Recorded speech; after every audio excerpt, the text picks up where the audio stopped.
In today's show, we are going to talk about if you were to create a mastermind, who would you want to do it for?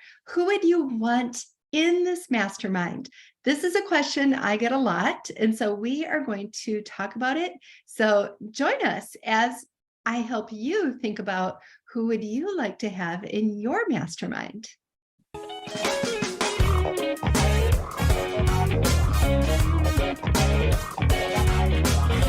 I'm Jen Argue, and I have been leading masterminds for the past 5 years for 6- and 7-figure entrepreneurs.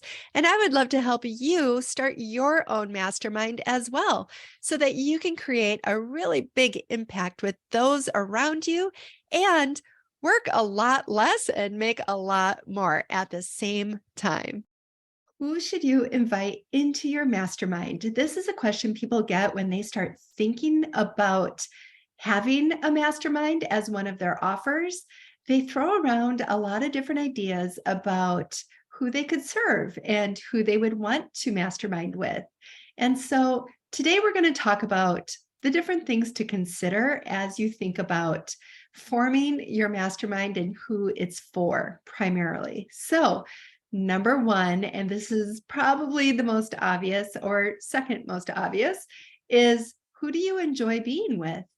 Who would you really enjoy being in a mastermind with for an extended period of time, depending on if this was a 3-month group, versus a 12-month group? The answers might be a little bit different, because with a 3-month group, you can really test and experiment if you're not sure.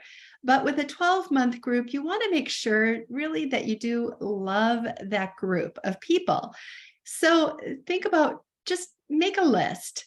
Who are those people that you enjoy being with? And I want you to think a little bit outside of the box. A mastermind is really special because you don't have to do it with the same audience that you are providing your other offers for. You can do a mastermind for other audiences. They are very easy to run as an auxiliary type of offer. So if you have a business that is all for authors, let's say, you could do an author mastermind, but you could also do a mastermind very easily for something else that you're interested in.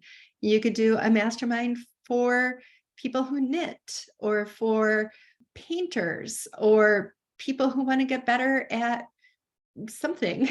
So it doesn't really matter what your mastermind is for, but it gives you the freedom. Like when you think about doing masterminds, I want you to have the freedom to think about that you can do a mastermind for anything. It does not have to be what your typical lineup of offers are. But if you did do it for something that you already do, like if you were an author coach, a book writing coach, it would be really beneficial to do it for your authors. So I just want you to know you have the freedom. And if you're going to brainstorm, you might as well just brainstorm big and think about who are these people that you really love working with, because part of running a mastermind is not only the financial benefit that you get from bringing people together and them paying you to run the group, but you also get the benefit of really having fun with the people that you're working with. And being successful and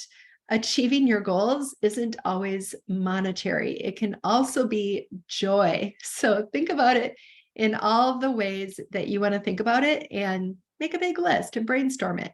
Okay, number 2, the second thing to consider when you think about who can you run a mastermind for is accessibility. How accessible is this audience to you? Are you already mixing it up with these people? Do you have some type of contact with them? If you don't have any contact with that people group from the people that you brainstormed of in the first part, you probably are going to have a hard time filling a group.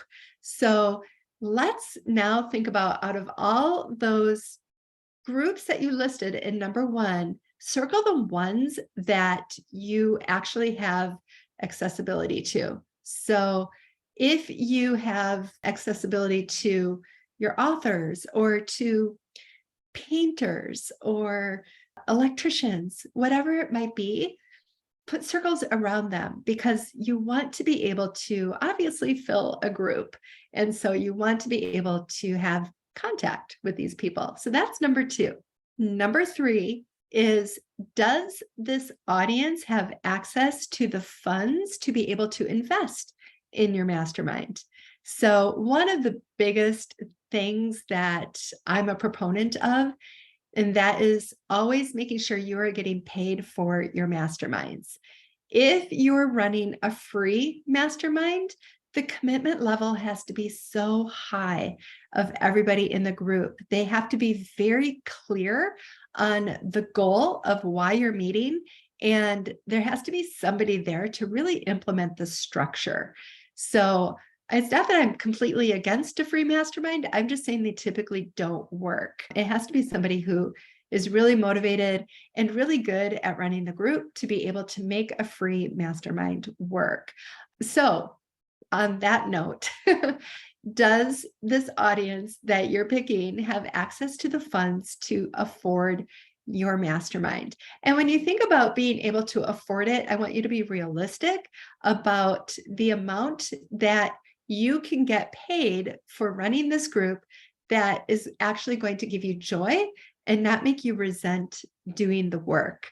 So if you were to think about, I always call it the line of resentment. That is my coined term that I've always used with my clients is, what is your line of resentment? When you're thinking about what to charge for your services, you want to think about that as your bottom.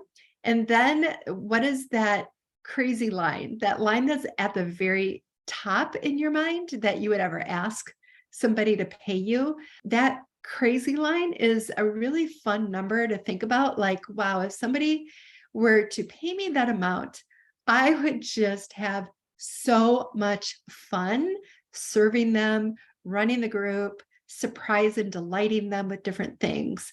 What is that crazy line type of number? So think about those two things and what's in between. Pricing is a whole other issue, but I just wanted to get you thinking about what your range would be. So wherever you land, just can your group fall into that? And we also want to be careful when it comes to pricing our masterminds, like assuming what our audience can and can't pay. But there is always going to be some general type of idea. Like if you are marketing to a 20-year-old, probably most 20-year-olds cannot afford a $50,000 mastermind. Now, unless the 20-year-olds that are in your audience are already property owners, or maybe they have trust funds, or, whatever it is, maybe your 20-year-old audience has access to funds, then you're fine, but most don't. So think about your audience. Can they afford it? The last point that I want you to consider is, would the people that you're inviting into your mastermind really enjoy being together? When you think about why you're bringing them together, whatever your goals are, do these people really enjoy rubbing shoulders with each other? Are they going to be fulfilling whatever the role of the group is? If it's a business mastermind and the goal is to grow your business, probably the two types of people that wouldn't work well in a group together would be somebody who's just starting their business versus somebody who is much farther along in their business. So that's an idea where you might have access to these people. They might be able to afford it, but they might not really enjoy being in a group together. So think about the people that you want to draw in. And I'm all for diversity in a group and difference of backgrounds and different businesses, that they own, if it's brick and mortar or if it's online. Those groups can work well together. It's just being really clear on would they feel that way. So you know your audience better than anybody else. So I would trust you to figure that out and to think through it. But those are the 4 things I would really think through when you're deciding who to run a mastermind for. So I hope that helps. These are the types of discussions that we're having within my program, the Ultimate Mastermind program, which is to help people start their own profitable mastermind. And if you're interested in that, click the link wherever you are listening or watching this. And I hope that you join us on the inside, because I would love to help you start your profitable mastermind. Thanks so much for watching. If you found value in this, please subscribe to my channel and share it with a friend.